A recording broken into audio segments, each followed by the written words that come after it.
You are listening to Lighthearted, the official podcast of the United States Lighthouse Society. My name is Jeremy D'Entremont. Welcome.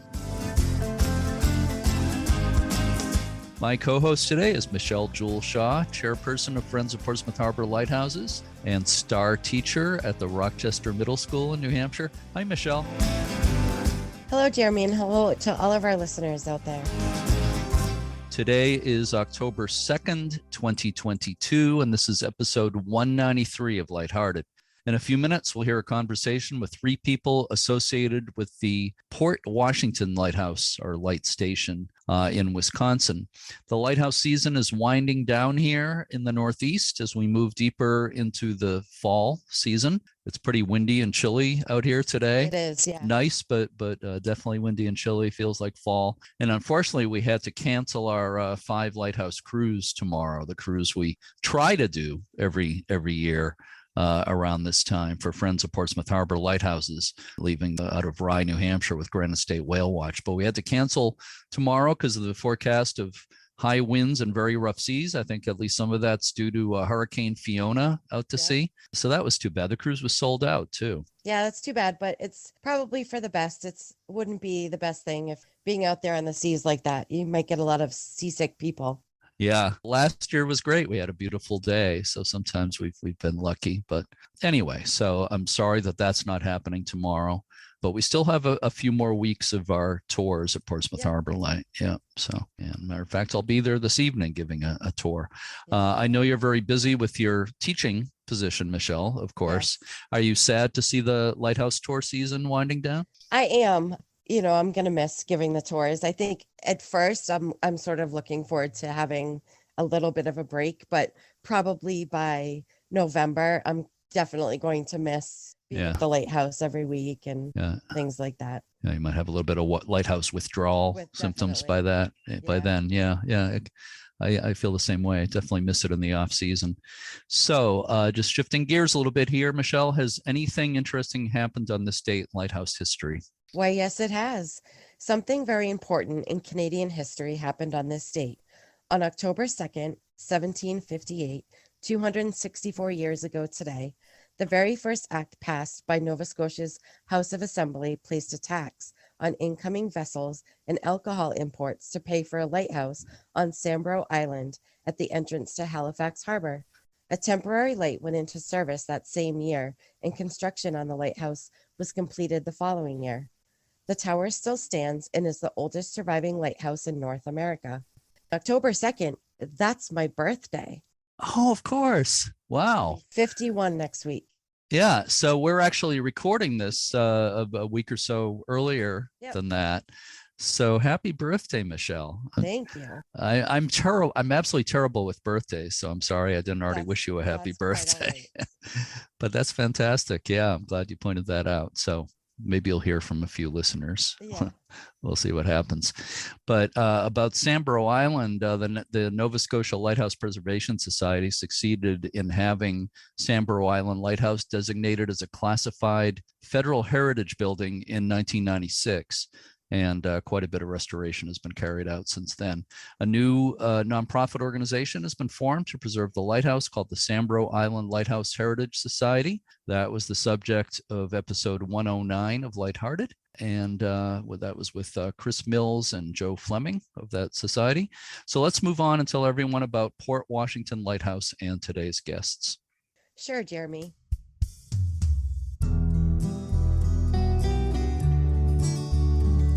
Port Washington, Wisconsin is located on Lake Michigan's western shore, just a few miles north of Milwaukee.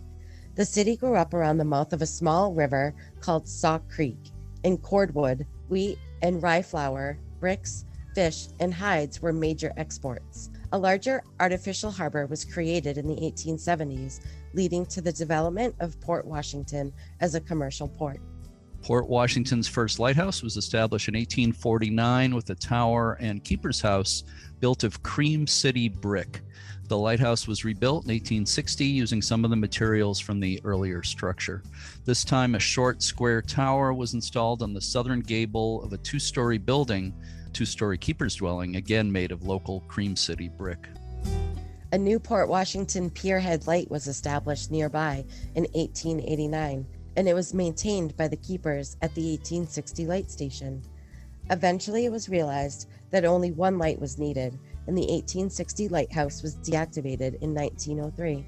The 1860 dwelling was used later to house keepers who tended a fog signal nearby, and the lighthouse tower was eventually removed from the top of the structure. The building was used to house Coast Guard personnel as late as 1993. Ownership of the light station was then transferred to the city of Port Washington, and the Port Washington Historical Society has leased the building from the city since then. Because the Port Washington area was home to many immigrants from Luxembourg, in 2000, the Luxembourg Minister of Sites and Monuments visited the area. He offered, on behalf of the Grand Duchy of Luxembourg, to restore the lighthouse to its original appearance by installing a replacement tower. The project was done as a memorial to United States servicemen who fought in the European country, Luxembourg, in World War II. The Port Washington Historical Society raised additional funds for restoration, and a new tower was installed in 2002. The restored lighthouse contains a museum of lighthouse keeping life. We have 3 guests today. Don St. George is the Executive Director of the Port Washington Historical Society. Patrick Curtis is a board member of the Society. He's also the lighthouse manager, and he's the author of a new book, The Light on the House at the Top of the Stairs. And Andrea Cole is a board member as well as the volunteer coordinator for the light station. Yeah, I spoke with all 3 of them recently, and we're going to listen to that conversation now.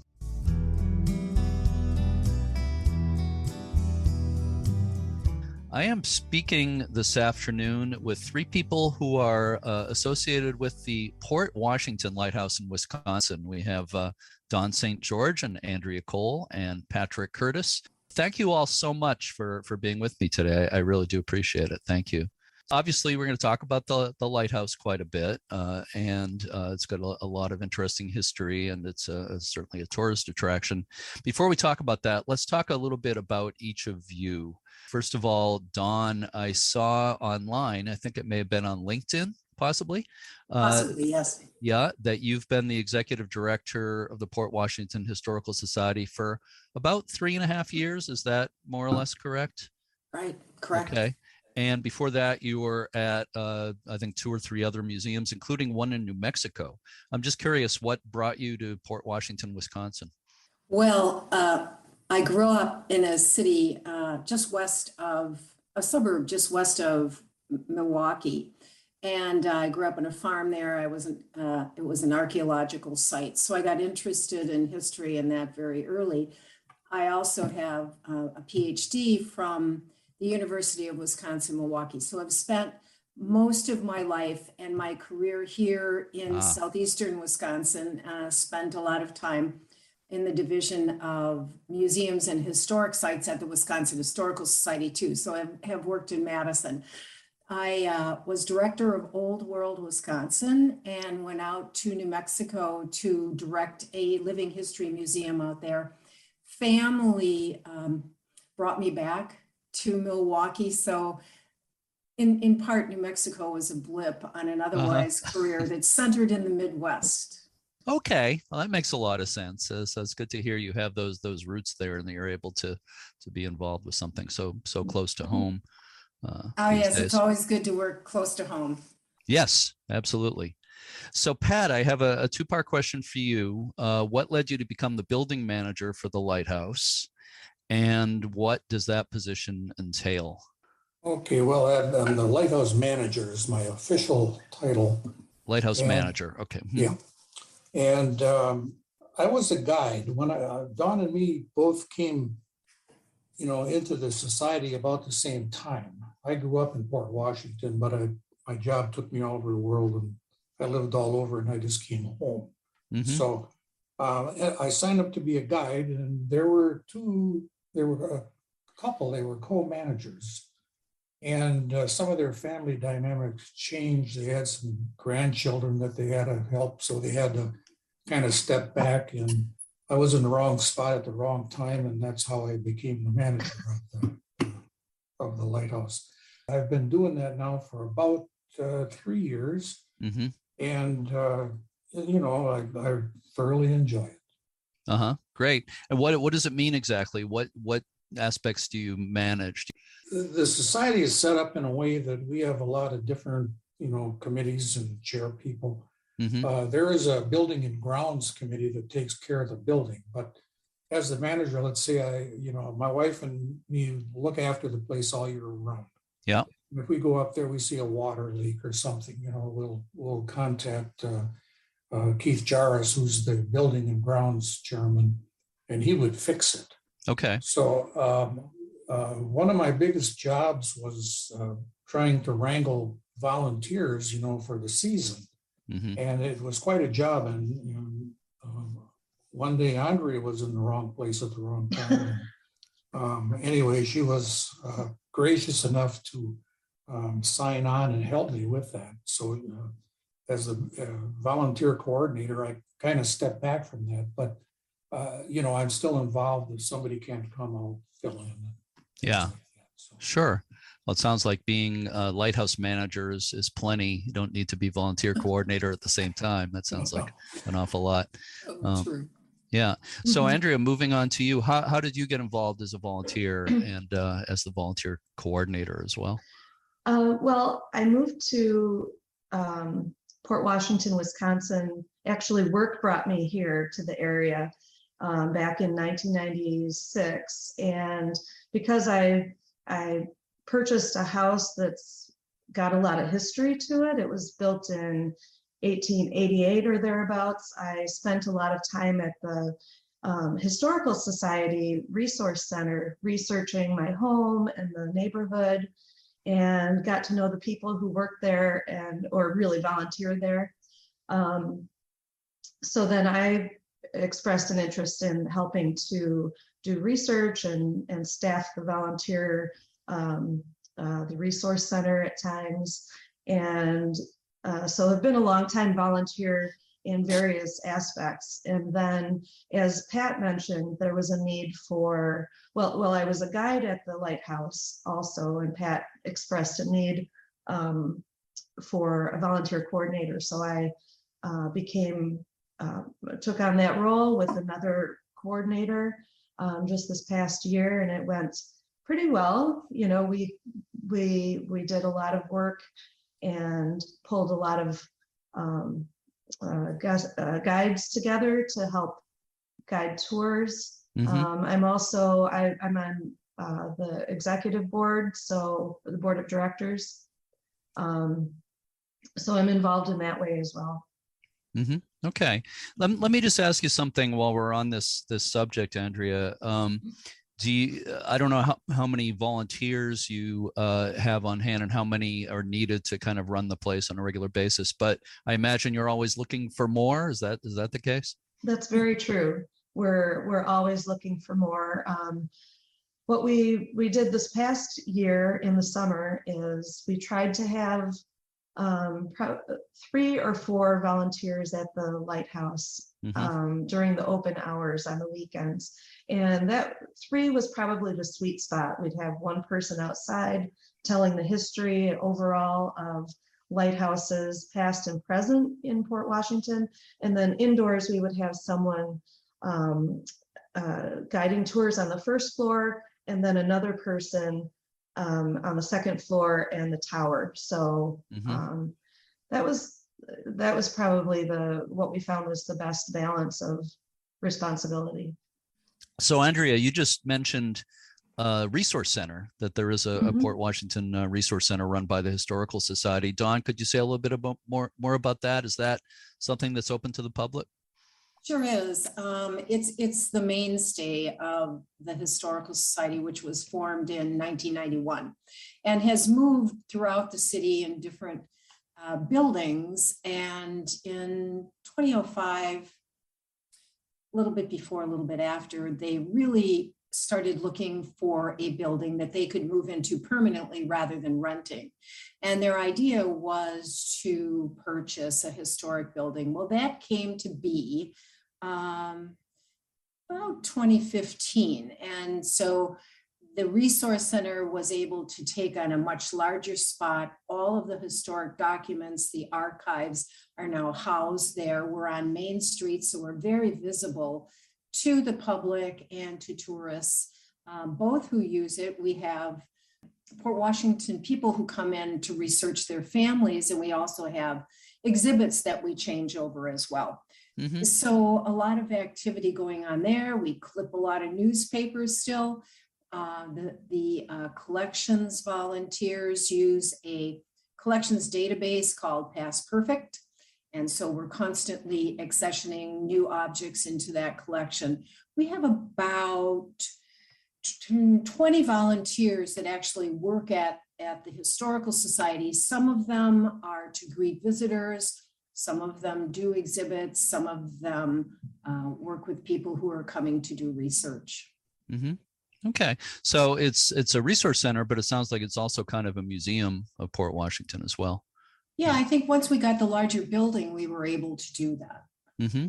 And then we can display our objects. Right. That's excellent. Are there online exhibits? Is there stuff people can look at online? Or We only our photo collection. We're in the process of working with that. We have several residents who have given us their photos. We don't have all of them online, but we've chosen photos that we think might appeal to the public more and have those online, and you can access those and then purchase them off of our website. And I imagine some of that relates to the Lighthouse. Of course. There's a big story to that. Yeah. Oh, yeah. And let's get into that. Let's talk a bit about the history of the Lighthouse. The lighthouse that stands there today was built in 1860, but it replaced an earlier lighthouse that was built in 1849. The first one didn't last all that long, but I understand some of the materials in the first one are incorporated into the second one. Do I have that correct? Correct, and it's on the same spot. So what were the reasons why a lighthouse was established in 1849 at Port Washington?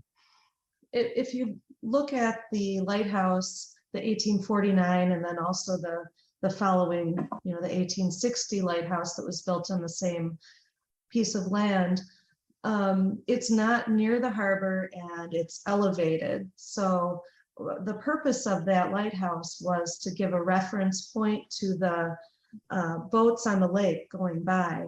We are midway between Sheboygan, Wisconsin and Milwaukee, Wisconsin, both of which have lighthouses of their own. So it was a continuum, if you're going north to south, once you pass Sheboygan, then, you eventually see the Port Washington Lighthouse, and then followed by the Milwaukee Lighthouse. So it was a reference point to allow the boat captains to know where they were on the lake.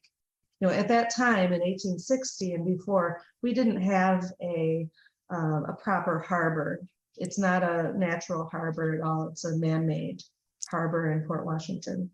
Which came later. The man-made harbor you're talking about came quite a bit later, right? Yeah, I believe in the 1870s was the first time there was a dredged harbor created.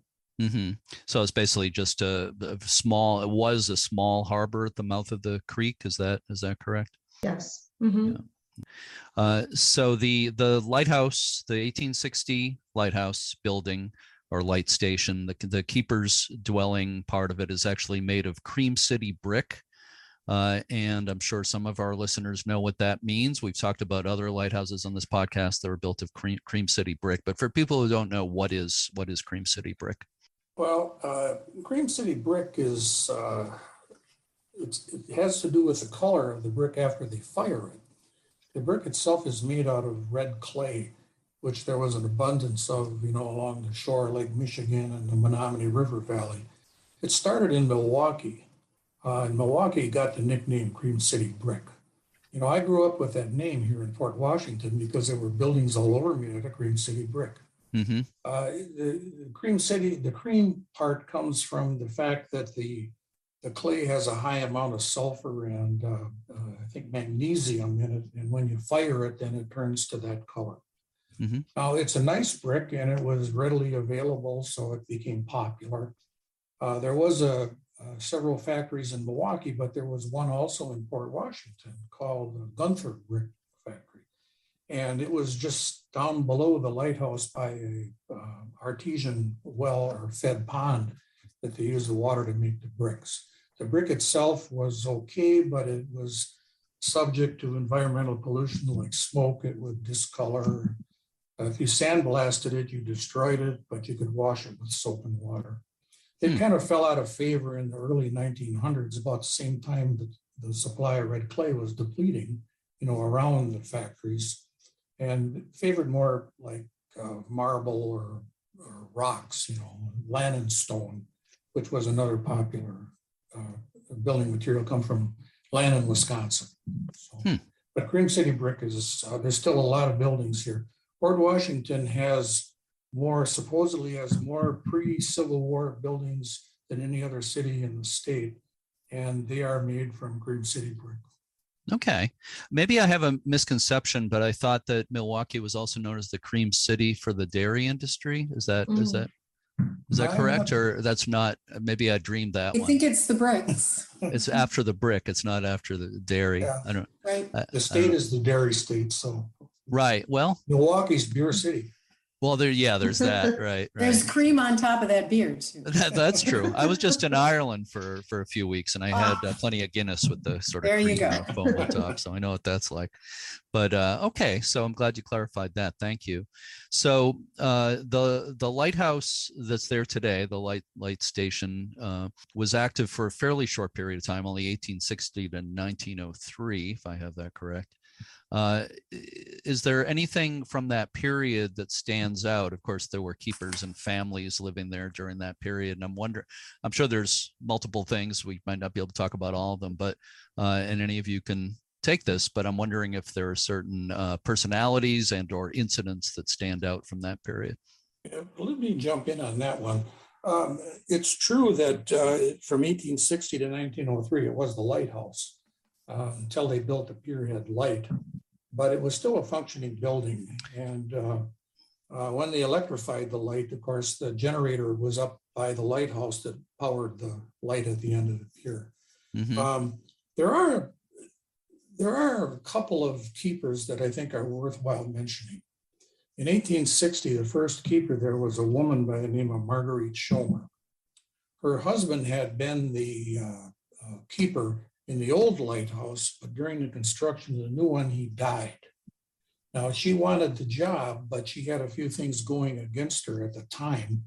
Number one, she was a woman. Number two, she was an immigrant. Number three, her command of the English language wasn't sufficient. But with the help of her friends, they got her to pass the test, and people wrote letters. The day that her husband died, she had to take care of the light. And since he died, she was taking care of it.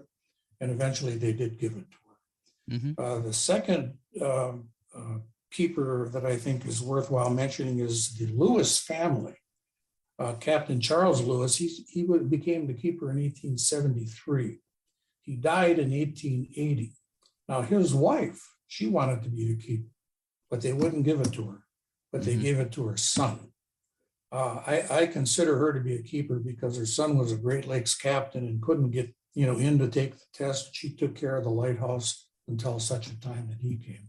But the Lewis family was in the lighthouse until 1935 when it went away, and their legacy is it's quite a story. I'm sure. I'm just wondering, have you, as an organization, had contact with descendants of the Lewis family or any of the other keepers' families? During the early 2000s, the Historical Society had taken on a project to renovate the 1860 light station. And during that time, Jeanette Lewis was her maiden name. She was a granddaughter of Charles Lewis Jr., and she and her twin sister Genevieve had lived at the lighthouse during the early 1920s. So she was still alive at that time during the renovation, and she was able to help with, sharing that vision of how the lighthouse living quarters were set up. And so she was able to say, my grandfather's recliner was set over here in the dining room. And she also donated 2 paintings, which were painted by her I believe it was a great aunt. And so we have those paintings hung in the parlor at the same locations where she told us this is where they hung. And so those are, some of the special memorabilia and the authentic pieces that we have at the light station now. The furniture is not necessarily is not authentic to the light station, but it is appropriate to the time, the early 1900s to 1920, as Jeanette helped us set up. Oh, that's fantastic. It's always a huge thing to have somebody like that who living history to help with a restoration like that. There was a very similar situation at a lighthouse in New England that I'm very familiar with, Rose Island, Newport, Rhode Island, where a grandson of a keeper he had spent much of his childhood at the lighthouse, and he had a big hand in restoring that to what it looked like when he was a kid. So what you're saying reminds me very much of that. Yeah. So Pat, a few minutes ago, you mentioned that the 1860 light station was deactivated in 1903, replaced as an aid to navigation by a breakwater light, which still stands today. But the building, the 1860 building, was used after that.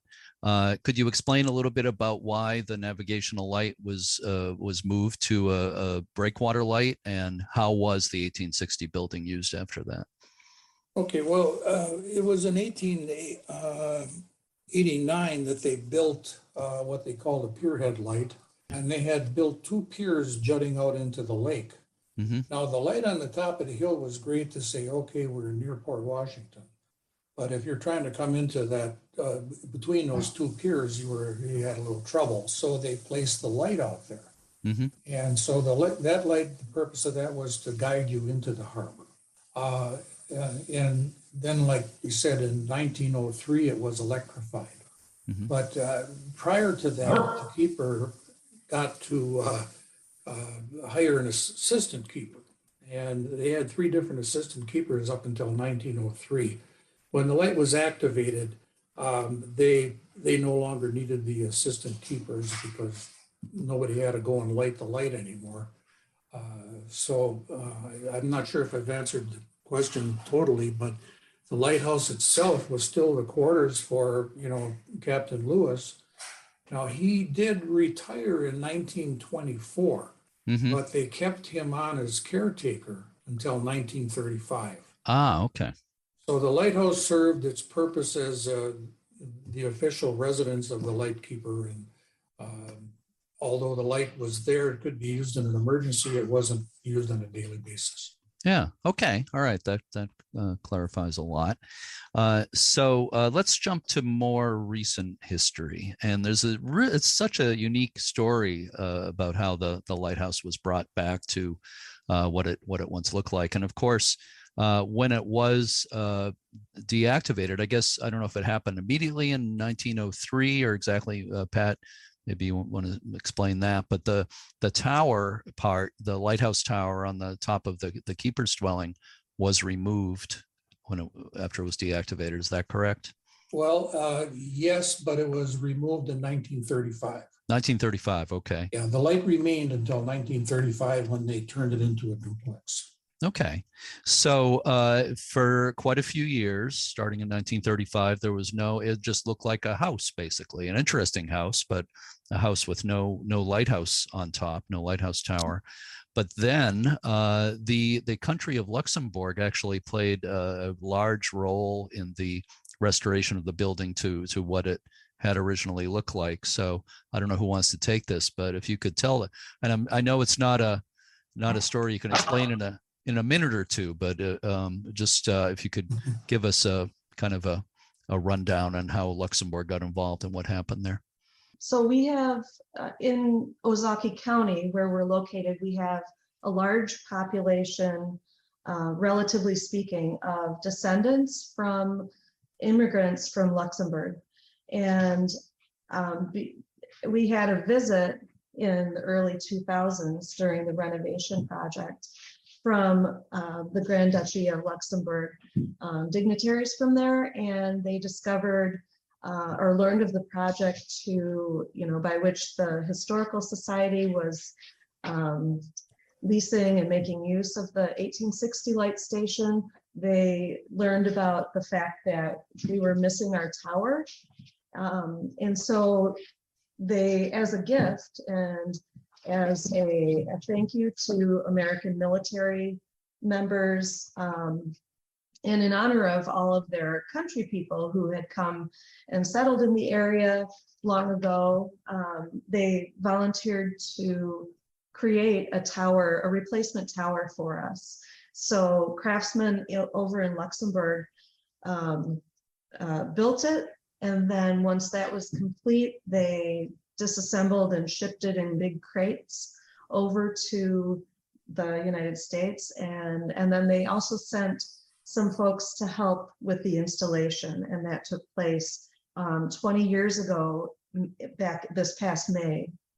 So it was in 2002 that the installation took place. Lots of fanfare, and it was just a really exciting event for our city and for many people. Yeah. Oh, it's just such a great story. And I don't think any of you were personally involved back then, 20 years ago, when all that happened. But it had to be pretty incredible. But more recently, I understand, speaking of Luxembourg, that you had a special visitor to the lighthouse related to that. Is that correct? Yeah, we've had several ambassadors visit. There is a Luxembourg Cultural Center just north of Port Washington, and many of the descendants of the early immigrants are dual citizens. And take very much pride in being citizens of both Luxembourg and the United States. So when the ambassadors visit the cultural center, which is just about 10 miles away, they always stop and say hello and tour the light station and see what the Luxembourg Duchy has given to the city of Port Washington. We also, the former mayor of Milwaukee, Tom Barrett, just became the ambassador to Luxembourg from the United States. As we speak, I just did a quick Google search to see what the population of Luxembourg is. It's 632,000. It's actually more than I thought, but it's quite a small country. But it's interesting. Why did it happen that you have a lot of people of Luxembourg descent in Wisconsin? Do you think? Do we know a reason for that? Well, I was just going to say, there was a lot of immigration going on back then, and I know, like Bernard Schomer, his brother came and settled in Belgium, and apparently wrote some letters back to him, and then him and his wife immigrated but stayed in Port Washington. I think that like people attract other like people.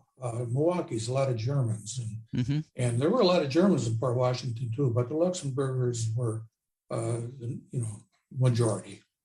Yeah, and I think we can thank our water highway, the Great Lakes, for bringing immigrants in from all over Europe. As the former director of Old World Wisconsin, we deal with many populations: Norwegian, German, Irish, Polish, even from the Balkan area that came to Wisconsin. Interesting. Yeah, like you said, I'm sure a few moved there, and relatives and friends just ended up kind of snowballing from there, which tends to happen in different places. So let's move on. It's just such an incredible story, all that, the involvement of Luxembourg. But let's move on and talk about the tours at the Lighthouse. We touched on that earlier. But if you could say a little bit more about what is the open season, what is the season for tours, and what basically do people experience when they visit there for a tour? So we're open for tours from Memorial Day weekend through Labor Day weekend on Saturdays and Sundays. This past year, we were open from 1 o'clock to 4 o'clock p.m. on Saturdays and Sundays. We may adjust that as the need arises.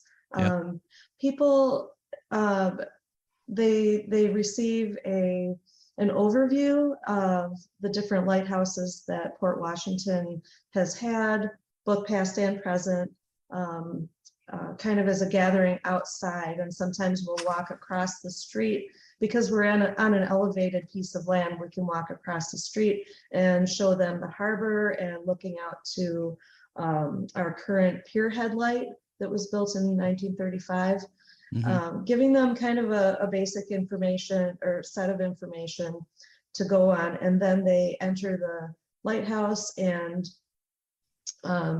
tour the living space. So we have the keeper's bedroom, the parlor, dining room, pantry, and the kitchen. In the kitchen, there's a brick wall. It's Cream City brick, and it's actually a remnant from the earlier 1849 lighthouse building, which was a cabin, separate tower. So that's interesting to point out. And then they go up the stairs to see the keeper's office and up 3 more sets of stairs, which are really more like ladders, up to the tower. So we have a lamp cleaning room up there as well. And then at the very top, there's a tower. And it's probably big enough for about 4 adults maximum. So a lot of times I'll hang back and let, 4 or groups of 3 or 4 people go up there and then kind of poke my head up and have a few words or answer questions as they have. But we have a beautiful view from up there in the tower. Clear day, we can see Milwaukee. It must be incredible. And is there any sort of light, just for show maybe? Is there any sort of light in the lantern room? There is. We have a replica lens, 4th order Fresnel lens. Oh, right. That's right. Of course. Yeah. Made by Dan Spinella of Artworks Florida. Artworks Florida. Yeah. Currently we have a light bulb inside it, so it does light up at night. It must be triggered by the light level, the ambient light level, because one time about a month ago we had storms coming through, and during the day the sky got dark enough, and I was up there with the tour group and the light came on. And it was a big surprise because I thought prior to that it might be on a timer, but it seems to be triggered by the light level. So so that was interesting. Yeah, well, we have those daylight sensors here, like in my local lighthouse, Portsmouth Harbor Lighthouse. And every once in a while, it's pretty rare, but if it's dark enough on a stormy day, it will come on during the day. So is your light considered, do you know if it's considered a private aid to navigation? No, it's not a private light aid to navigation. No, it's the light bulb in there is non-intrusive. People live up there. If we had the original light in there, I mean, your bedroom would be. People would be complaining. So the pier headlight still serves the sole function as the aid to navigation. Yes. There. Yes, that's true. One thing I should say, I'd like to say about the light on top of the lighthouse. At Christmas time, we do have a red and a green bulb that we put in there. Oh, wow. And a while back, there was a police officer from Milwaukee that was killed, and we did have a blue light up there. Okay. We also have a flagpole, and we do run it at half staff. Many times we get letters from the governor, like right now with the Queen dying, it's at half staff. But we also fly the flag of Luxembourg up there too. Oh, okay. Oh, that's nice. Yeah. That's a nice touch and appropriate. So you mentioned, Andrea, earlier, the volunteers helping with tours and everything. Do the volunteers do other things as well? What sort of things do volunteers do there? One of the things we wanted to mention was the Port Washington Master Gardeners maintain the flowers around, the plantings.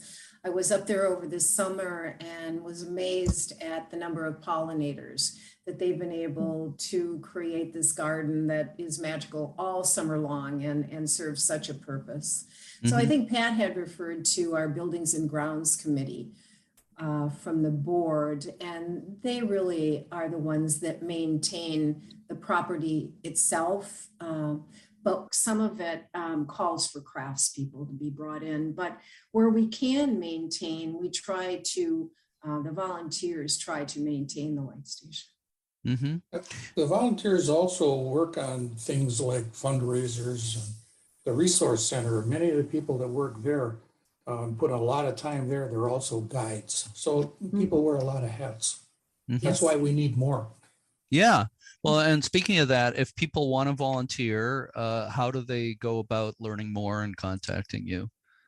So for volunteers, for specifically for the light station, people could go to our website, www.pwhistory.org, and under Visit Us, they can go to the 1860 Light Station tab, and there's a volunteer section, which has our email address, which is 1860 Lighthouse Tours @gmail.com, or they can contact us by phone, 262-268-9150. That's the phone number for the resource center. So someone is there Mondays and Thursdays during the week, and then weekends during the summer, and otherwise there's an answering service. Dawn, I understand there are some ideas about new ways of kind of utilizing volunteers in ways that haven't been done before. Is that right? Yes, so many of our volunteers did not return after the pandemic.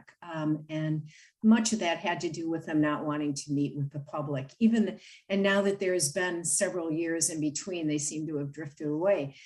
Prior to the pandemic, we used to be open 6 months and sometimes 3 days a week. We've had to cut that down the last few years because of not having volunteers. So we started looking at how can we get back to our original model where we're open from May through October. And I had the opportunity to visit some light stations in Michigan this summer, and they have a model where they have volunteer keepers who come in from around the country and sometimes around the world to spend a week or two in their light station, in their apartment. We have a 2-bedroom apartment above the light station. That what we'd like to do is have what they are calling volunteer light keepers come in and give the tours. Now that won't eliminate completely the volunteers we have, because the volunteer light keepers will have to be trained. And as Andrea said, it's best to have 3 people in our light station at a time. And with having the kind of apartment we have, it'll probably be 2 people that would be volunteering there. So we're going to put that model into play in 2024. So we'll start advertising for volunteer keepers probably next spring, by March, so that by the time May of 24 comes around, we're able to at least substantiate our volunteer corps. So it's good that Andrea gave all the information. So if anyone is wanting to become a volunteer keeper in Port Washington in 2024, please get in touch. Okay, well, I think it's a fantastic idea. I have to say, you might expect, you would probably need to expect a lot of inquiries about that. Yes, and I found out that so many people return year after year, and we're looking forward to that. So once you become a light keeper, then you tend to return. Yeah, well, I know of similar projects, programs, not just in the Great Lakes, but here in New England. Seguin Light in Maine has seasonal caretakers living on the island, and there's a few others, Thatcher Island in Rockport, Mass. And I know that there are return people who've done it for years. I got to talk to some of them, and it was amazing, their stories. Some girlfriends come out, just the 2 of them, or maybe sometimes 4, and do a girlfriend trip, families with even small children. So there's a variety of people that appreciate light stations. Yeah, no, I think it's a perfect idea, and I know you're going to get a good response to that. So if we could shift gears a little bit, there's another interesting story I was reading about. You have your historical society has been involved in restoring a lifeboat. I think it used to be on display at the light station. Maybe it will be again, but it's a lifeboat from the Ss Milwaukee. And Dawn, could you tell me a little bit about the interesting background of that lifeboat?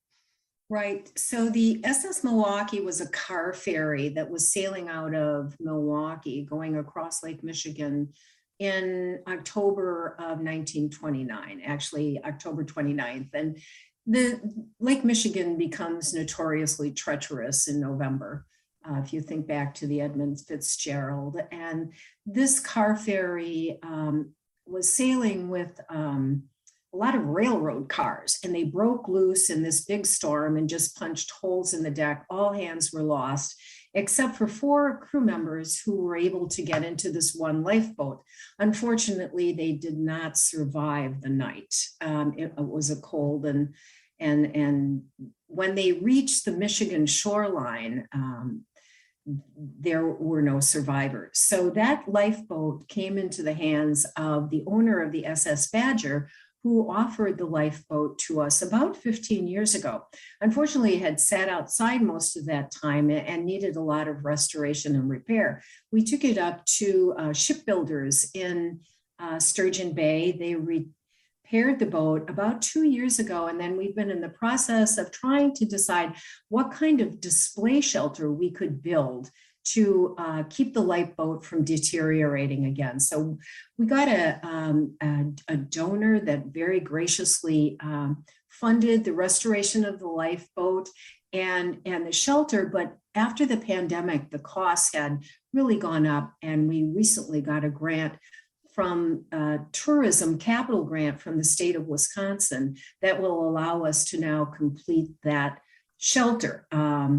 We've got it staked out. We're getting ready to pour the concrete within the next week. We won't be bringing the boat itself out until next spring. There's no reason to expose it to the winter in Wisconsin until we really are open again.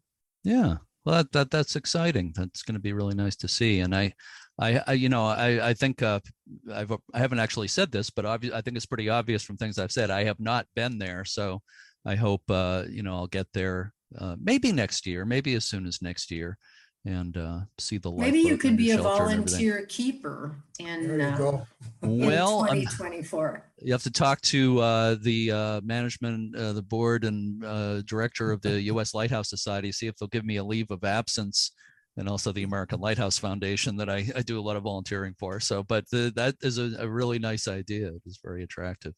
Jeremy, could I add one thing about the Milwaukee? Sure, Pat. When it went down, it also, besides the rail cars, which was the majority of it, it had, I believe it was 29 brand new Nash automobiles in it. Oh, wow. And, the boat wasn't discovered for a long time, but I did speak with a man that dove on the wreck. And I said, "Did you see those cars?" He says, "Oh yeah." He says, "They're all sitting there, all lined up, just pretty as can be." I says, "What kind of condition are they in?"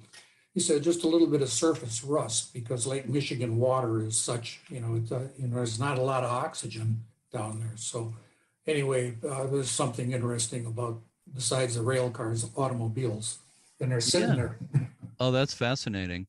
If it was in the Atlantic Ocean, it would be a little different. Yeah. There wouldn't be much left by this time. Pat, were the Nash Ramblers and the Senator as well as the? I'm not sure about the Senator, but very possible, because Kenosha is where they were made. Right. So yeah. Lots of shipwrecks just outside of the Port Washington Harbor, which is why we're also excited too about getting the lifeboat back under the shelter and on public display. Is last year, NOAA designated 60 miles of our shoreline as a national marine sanctuary, and it's called the Wisconsin Shipwreck Marine Sanctuary. And we're really looking forward to participating as partners with all of our other historical societies and museums along the coast to conserve these ships. Oh, that's great. So having that lifeboat, it really helps you tell that story. It's kind of a window into all the shipwreck history there. And by the way, in April, I was in Michigan along the Upper Peninsula along Lake Superior, and I visited Whitefish Point, the shipwreck museum there, way over at the eastern end of Lake Superior. They have an excellent. It's a good one, isn't it? It's really, really good. I was very impressed. It really is. Yeah. So Pat, we haven't talked about it yet, but obviously you have a lot of knowledge of the history of the light station. And I understand you actually wrote a book about it. Is Yes. that, yeah? Yes. Yeah. Tell me a little bit more about it. What is the scope of the book, and how can people get it? Okay, well, the book itself came about by accident because as a guide, there was a lot of information available, but it wasn't all pulled together. Yeah. So I thought I'd try and pull it together. Well, when I sat down and looked at it, I thought there's enough here to make a book. So I did make a book. Ta-da. Yeah. And the book covers a period of time from 1849, from the first lighthouse, to 1935, to when they closed the 1860 lighthouse and turned it into a duplex for Coast Guard personnel. It also covers all 9 of the lighthouse keepers. And in there, I also include Mrs. Charles Lewis Sr. as a keeper, and the 3 assistant keepers. So there's a little bit about each of these people, and some of them are more interesting and we have more information. I'm also working on a second book about Margaret Schumer, the first keeper of the light in the 1860 lighthouse. I call it First Lady of the Light. I hope to have that done by spring. And both of these books will be available, and the one is currently available on the Historical Society website, pwhistory.org, and also on Amazon if somebody wants to look for it. So, okay, great. Well, it's a valuable service that you've done to pull all that information together. And I'm sure a lot of the information that tends to be on the internet is not always correct. So I'm sure that was part of the job too, of sorting out what's true and what isn't. That's the thing with history. You know, one person's opinion could be different, but you gather a few sources and you pretty well can zero in. Right. And I tried to do that. Yeah, great. The work of preserving a place like the 1860 light station of Port Washington obviously is never finished. You finish one project and there's something else suddenly pops up that needs to be done. But it looks, from all the photographs I've seen, it certainly looks like it's in great shape. But I'm wondering if there are any major restoration or preservation type projects in the pipeline at this point. Anything planned? Well, we're in the process of a new strategic plan. Our old one is maybe 3 to 5 years old. There is another building on site called the generator building that the Coast Guard used. At certain times, that has been displayed as a museum with artifacts in there. Right now, it is just a storage area. I think we'd like to restore that building. It needs new windows. It needs heating and air conditioning in order to keep our collection objects in the best of care. So I think that's very possible, but we don't know that until we get to our new strategic plan. We do own a lot next to the light station, and that's on part of that lot is where our lifeboat will be displayed. We may want to build an education center on the bluff. We're just not sure. So we want to create a campus up there so that it is more than the 1860 light station. We just are in the process of extending our lease. We've had 25-year leases with the city. Our second one is just about up. And so we'd like to extend that lease. Once we do that, then we'd be willing to make the improvements. And I think the town and donors would be willing to make the improvements in the generator building that are needed for it to become a type of museum. Sure. Well, there's some really exciting ideas there. So yeah. I look forward to hearing more about what happens in the coming years. I have one final question for each of you, and you can fight amongst yourselves as to who's going to take it first. But and this is for bonus points, okay? The question is, what is your favorite thing about your work, your involvement with the Port Washington Lighthouse? Who wants to go first?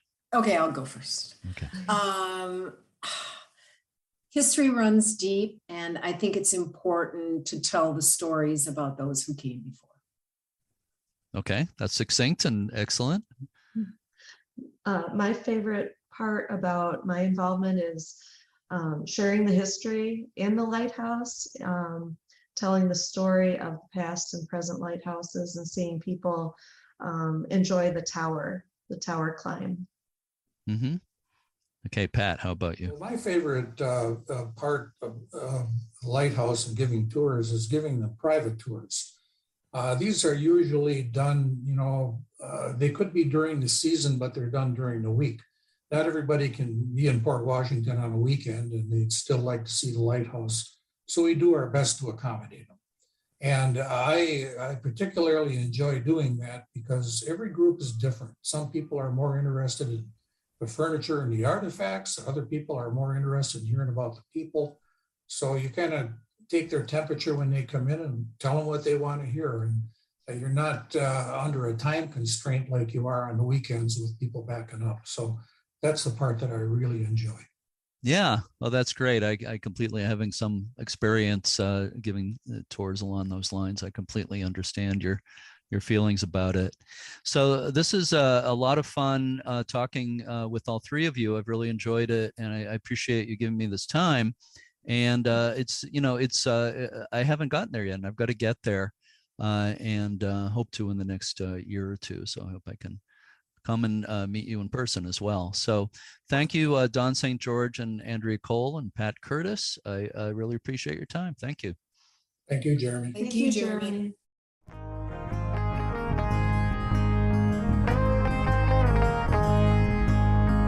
For more on the Port Washington Historical Society and the Lighthouse, visit pwhistory.org. Pat Curtis's book, The Light on the House at the Top of the Stairs, is also available through the site. It was a real pleasure talking with Andrea, Don, and Pat. They've got a beautiful lighthouse there, and it looks like it's in extremely capable hands. Thanks as always to all the volunteers, staff, and members of the United States Lighthouse Society around the U.S. and around the world. Go to uslhs.org to learn more. And remember that donations help support this podcast, as well as the preservation grants and all the missions of the Society. Also be sure to rate and review this podcast if you listen using Apple Podcasts.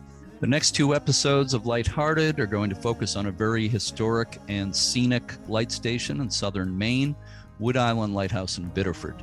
Today's episode, as well as the two episodes of Wood Island, will also be available in video versions on the USLHS YouTube channel. I had an opportunity to actually go to Wood Island a couple of weeks ago and shoot some video there. For our listeners, if you haven't already, please subscribe to the USLHS YouTube channel. Here is a quote from Emily Bronte's poem, Fall Leaves Fall. Quote, "Every leaf speaks bliss to me, fluttering from the autumn tree." End quote. As always, thanks for listening, and keep a good light.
Let it shine, let it shine, let it shine.